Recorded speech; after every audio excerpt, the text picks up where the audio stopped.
places? Because they were picking on Israel. So he's serious about it. He puts his money where his mouth is. So it's very interesting as we go into this. The next thing that happens is the tribulation of the Jewish people, and we are just now approaching the middle of the tribulation period. And so we'll continue with this next Sunday night. Not next Sunday night, but the following Sunday night after that.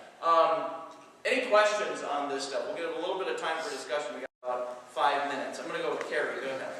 So when God says, come up hither to the two witnesses, is that also, we discussed that before, when 144 go up as well? I believe it is, and here's why. Because you go back to Revelation chapter 6, where it's described that these witnesses are sent forth on the earth. Okay? So the 144,000 witnesses, 12 from every tribe, are sent forth on earth. They're on the earth. They're witnessing. They're doing their thing. Okay? Now all of a sudden you have the rapture of the two witnesses. Okay? Come up hither. It's the same thing that he said to the rapture of the church in Revelation 4. I think it's safe to call it a rapture. He takes these two up. They're gone. Now it's very interesting because the next time that we see the 144,000 witnesses, guess where they are? They're not on earth anymore. Guess where they are? They're in heaven. So something happened from Revelation chapter 6 to Revelation chapter 12 that allowed them to instantly go to heaven. They were on earth being a witness on earth. Okay? And then all of a sudden they're in heaven. Right after the two witnesses are in heaven. So something had to happen where they went from being on earth to being on heaven, being in heaven. The only thing that happens between that time is the halfway point of the tribulation period and the rapture of the two witnesses.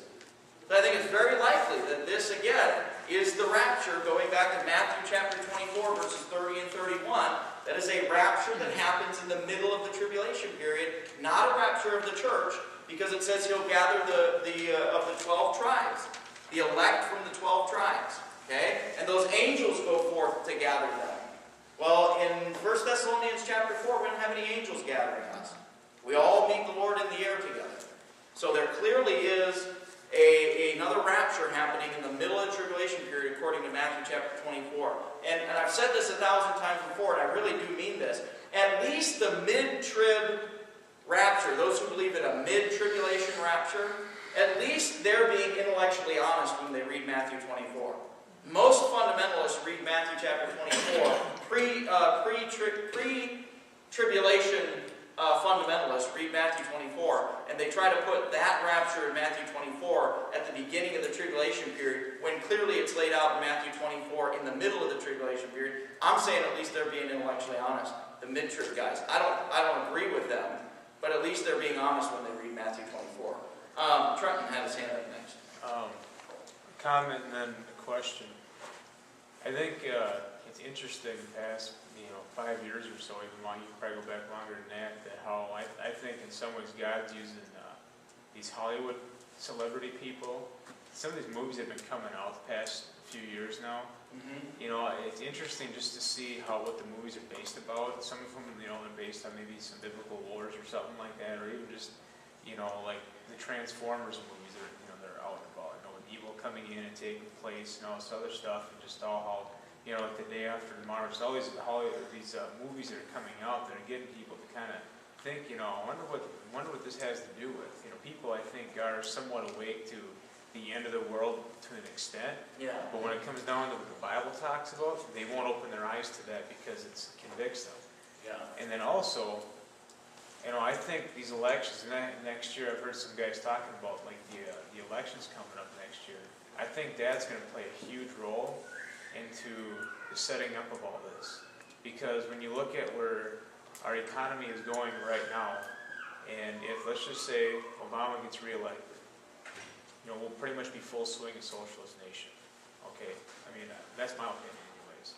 All right, well, let's say Obama doesn't get reelected. Let's say somebody like Mitt Romney gets reelected, or gets elected. Okay? Well, let's look at where he stands on things. I think God may use a conservative, so-called, I'm not calling Mitt Romney a conservative, but somebody who has that name tag to maybe even set up for something like this. It could be. Yeah, we don't know. It's possible. Let's see. Let's go to Roy. You have your hand up. I thought I saw somebody else's hand. Yeah. Go ahead, Roy. verse 10, the last part says, because these two prophets tormented them that dwell on the earth. Go back to verse 6, the last part of verse 6, it says they had the power to smite the earth with all plagues as often as they will. Yeah. And even though in verse 7 it says that they were giving the testimony of God, but these people are rejoicing over the death of these two because of the torment of withholding rain and turning water to blood and so forth. Yeah, and my response to that would be, okay, if somebody has that kind of power over you, wouldn't it compel you to sit down and listen to them for a little bit of what they're saying? Right. You know what I mean? Yeah. And yet it's easier to endure the plagues and the fire breathing out of their mouth. We'll take that, but we won't listen to them. You know, it's like that's the world's hatred of the gospel and of Jesus Christ, that they would rather endure burning to death and plagues than listening to somebody about the gospel. That's where they're at this point. You know, Bob. Jews don't know any of this stuff because it's not their, I think it's called the Torah. Yep. It's not covered in there whatsoever, is it? Well, it is. You know, like in the prophets, their prophet books, Daniel and Isaiah. You know, all of that stuff. You know, but like the Bible says, their eyes are blinded. And when you talk to them about a tribulation period, you know, they just don't see it. And so they kind of water it down. You know, their eyes are waxed over and they don't see it. Now, if you get like a Messianic Jew who sees this stuff, boy, they catch fire and they've got it, man. I mean, it's theirs. They own it. But you know, it's an uphill climb to get a Jew to see this stuff. It really is. You know, even as a Jew, even outside of Christ, to see that. So yeah. I was going to say, the reason I picked on Mitt Romney, even if somebody was a fan of him or not, whatever, but the reason I picked on Mitt Romney is because he comes off as somebody that a lot of people tend to like, Yeah. but at the same time, his stance on Israel is not where everyone thinks that it is. Yeah. And I think that's very deceiving to people. Yeah, let's make it clear. The Antichrist, a lot of people think that he's a political leader. There's nothing in the Bible that tells us he's a political leader. He's a military leader, and a brilliant military leader at that. And he actually is risen into power out of Ezekiel 38 and 39, out of the things that happened there.